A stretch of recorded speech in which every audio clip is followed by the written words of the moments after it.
Welcome to the IPP Demonstration Site's Inclusionary Practice Spotlight presentation on collaboration. In this presentation, we will dive deep into the inclusionary practice of collaboration, featuring a case study from Evergreen High School in Vancouver, Washington. Collaboration is one of the many critical elements of enacting inclusive education, as there are many people and groups that must work together to facilitate meaningful learning experiences for all children. Effective collaboration in the context of inclusive education occurs simultaneously at many levels and in different forms, including within and across school teams, professional and intentional learning communities, school-family partnerships, student-teacher partnerships between co-teachers and between teachers and specialists. No matter who comprises the team, however, Aguilar 2016 reminds us that there are certain questions to consider in order to set the stage for effective collaboration. What is the team's mission or purpose? What are the team's core values? What are members' roles and responsibilities? What are the team's community agreements? What SMART goals is the team working towards? What opportunities and protocols has the team created for reflection? The IDEIA specifies the need for collaboration in creating and delivering all aspects of a student's IEP. But looking beyond compliance, collaboration is truly an essential component for enacting inclusive education. In fact, inclusive education is inherently a collaborative practice. Inclusive education relies on the foundation of strong collaborative practices and relationships. And it is through collaboration that we're able to work together towards breaking down the walls that have historically excluded the most marginalized students and prevented meaningful participation and membership in school communities. All children undoubtedly benefit when teachers, specialists, families, and they themselves work together throughout all stages of their educational journey. While there will be barriers to collaboration along the way, there are ultimately many powerful outcomes when we address those barriers at the individual, interpersonal, institutional, and systemic levels. A key outcome of collaboration is that it brings together a wide variety of perspectives, experiences, strengths, and expertise in order to learn and grow with one another through listening, sharing, and inquiry. In order to co-create powerful and meaningful instruction that anticipates student variability and diversity, and in order to develop a shared understanding of all students' strengths, needs, interests, and cultures. Collaboration can take many forms, but ultimately it requires fostering and sustaining a culture that prioritizes it as part of the broader project of inclusive education. This requires trust, cultural reciprocity, a person-centered focus, and an equity lens above all else. The following questions can serve as reflection or discussion prompts as you cultivate your own collaborative culture at your school. Trust. How are we cultivating trustworthiness, accountability, and an openness to helping each other learn and grow?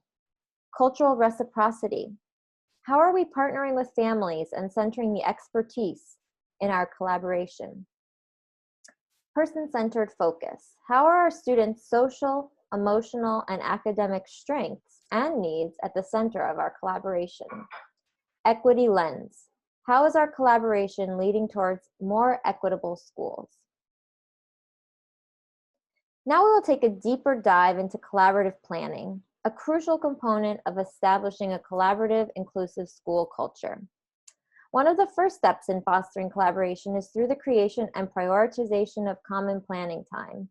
Research tells us that those quick, unplanned, and unintentional chats between teachers and staff are just not enough, although important, in order to impact student learning and belonging in the classroom. Administrators can utilize their staffing allocations and examine their master schedule in creative ways to build consistent and sufficient blocks of time for teams to meet.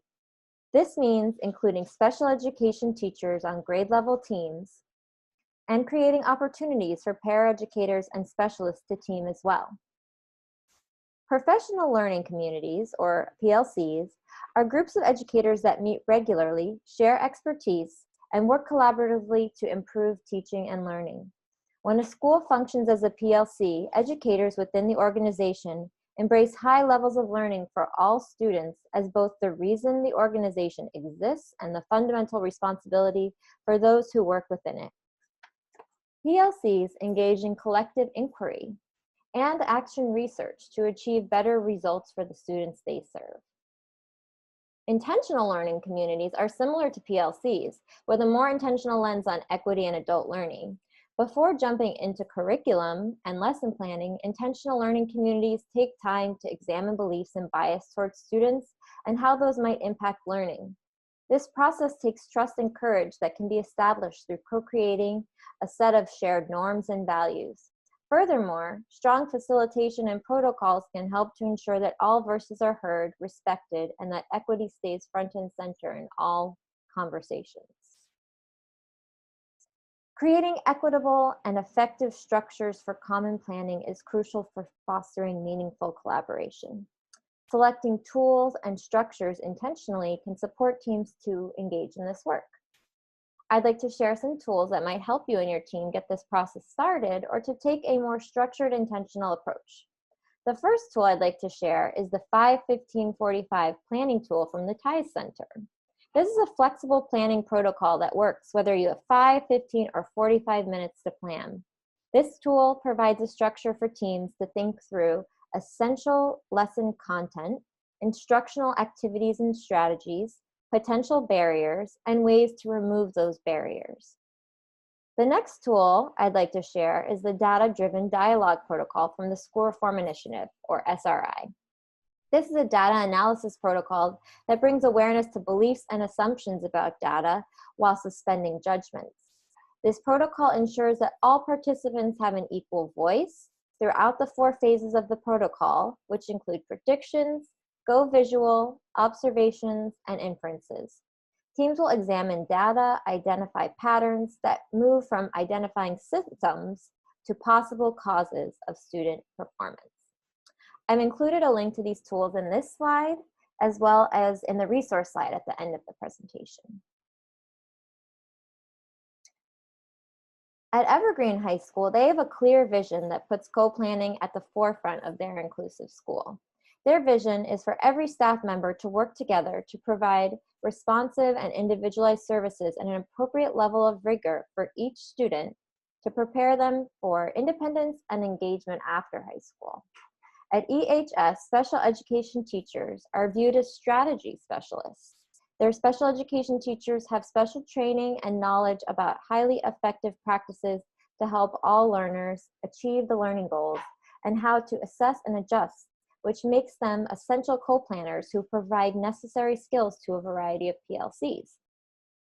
In order to co-plan most effectively, special educators navigate a variety of coaching stances, including consultative partner, co-learning partner, and or a reflective partner. As a consultative partner, for example, special education teachers provide resources, offer you a menu of options to consider, they demonstrate or model lessons, and highlight research. As a co-learning partner, special education teachers explore and brainstorm ideas and options, co-plan, co-teach lessons, participate in lesson studies, and jointly analyze student work and other data. And finally, as reflective partners, special education teachers surface the partner's perceptions, issues, and concerns. They expand their partner's perceptions and support the partner's analysis of instruction, learning, and student work. In summary, collaboration is a crucial component of establishing an inclusive culture. This includes establishing clear goals for collaboration that are aligned to the goals of inclusive education, as well as fostering strong relationships throughout the community through which expertise and leadership is shared. Furthermore, collaboration requires intentionality. Keeping equity front and center is really the priority when we collaborate towards inclusive education. Establishing intentional, effective, and supportive structures to engage collaboratively and creating opportunities for ongoing critical reflection will ultimately help to foster powerful and meaningful partnerships to sustain the work. The following are resources that were cited throughout this presentation: Aguilar's 2016 book, The Art of Coaching Teams; Baglieri and Shapiro's 2017 book, Disability Studies and the Inclusive Classroom; Chardin and Novak's 2021 book, Equity by Design; and Dufour et al.'s 2006 book, Learning by Doing. I have also linked SRI's Data-Driven Dialogue Protocol and the TIE Center's 51545 planning tool in this slide.